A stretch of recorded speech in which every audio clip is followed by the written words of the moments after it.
Online gaming apps have essentially taken two super addictions, smartphones and gambling, and created a mega addiction. The numbers speak for themselves. According to online gaming companies, India currently has 420 million subscribers. How big is 420 million? Well, India's population is 1.4 billion. So two-thirds of our population is in the working age bracket. That's roughly 930 million. 420 out of 930 million means 45%. So almost half of our working age population is currently exposed to this toxic mix of gaming and gambling. And by the way, these companies are promoting themselves really aggressively. You see Bollywood stars, cricket stars, you see these interviews of common people who say that, look, I am from so-and-so village, I have won 20,000 or 80,000 rupees, as if to make gambling feel like it's a family entertainment. And at the end of this very persuasive ad, there's literally a few seconds of a quick disclaimer that says, "Is khel mein aadat lagna ya arthik jokhim sambhav hai," which broadly translates to, there is financial risk in this game and it can be addictive. That's it. So obviously, India finds itself sleepwalking into a mass gambling problem. There have been so many reports now of young people running up debts, destroying families, having to go to gambling de-addiction programs, and even committing suicides. There are news reports that there have supposedly been 40 suicides in Tamil Nadu because of this so far. Here's the case of 31-year-old Anandan from the same state who committed suicide after raking up losses of almost 5 lakh rupees. In the India Today report, his brother said that Anandan had been playing online gambling for nearly 3 years. Whatever his mother earned from MGNREGA, he would use it in these apps without her telling her. MGNREGA is the government's rural employment guarantee scheme. That's literally minimum wage. So you can realize that for this family, 5 lakh rupees of losses is no matter of joke. And that's the fascinating thing. This addiction targets people from all income strata. And when the Tamil Nadu government tried to ban these apps, well, these companies hired high-profile lawyers, took the government to court, and essentially got the Madras High Court to rule in their favor. In fact, even the Supreme Court has said that they're legal to operate, which basically means that even if you want to avoid them, these apps are telling you, you have a problem with us? Too bad. We are here to stay, and we will not only stay, but we will be right in your face. Incidentally, Dream 11 is now the lead sponsor for the India cricket team. You'll probably see it on their jersey. So it is a bit poetic that when the government recently increased GST on online gaming from 18% to 28%, all these tycoons backing these gaming companies went batshit crazy. So basically, so far in India, traditional gambling, let's say like horse racing, attracted 28% GST, while online gaming was taxed lower at 18%. Now the government has said that both of them will be taxed equally. This is the tweet from Ashnir Grover, who has his own fantasy sport game, essentially saying that, look, for every 100 rupees that the government will put in the game, effectively they'll be playing with only 72 rupees.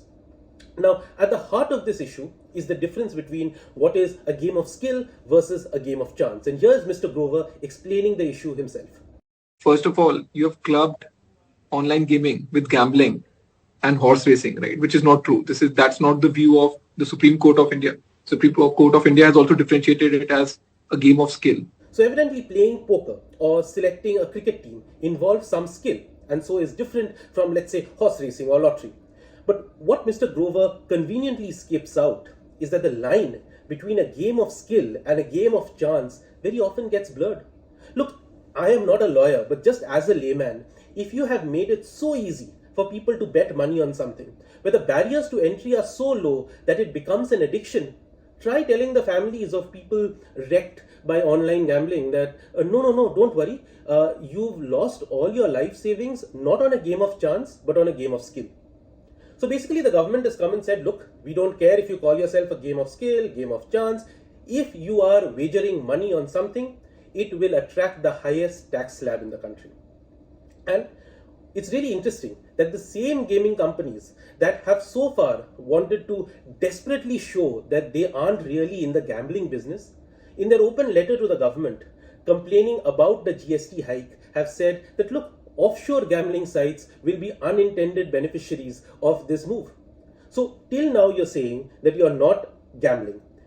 And now you're saying that, because of this, I'll lose my customers to other gambling sites. So effectively, you're also agreeing that this is a form of gambling. What are the other issues that the industry has flagged? They're saying that, hey, It's against the spirit of digital India. It's bad for startups. It will lead to job losses. It will hit foreign investment and prevent India from being a global gaming leader. And if you stifle the industry, ultimately you will hurt your tax base.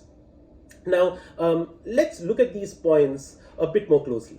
I mean, I'm sure this is not in sync probably with digital India and so forth, but remember, online games are only one small part of a very large program that covers the likes of Aadhaar and UPI. So, I'm sure digital India will do just fine.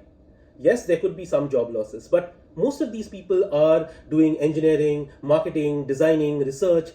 These are versatile skill sets, and even if some smaller gaming companies shut shop, other startups and industries should be able to absorb them. In fact, they were probably working in other industries before joining this sector. Also, if you are having such huge marketing budgets as companies to hire Bollywood stars and cricket stars, well, cut down on those expenses.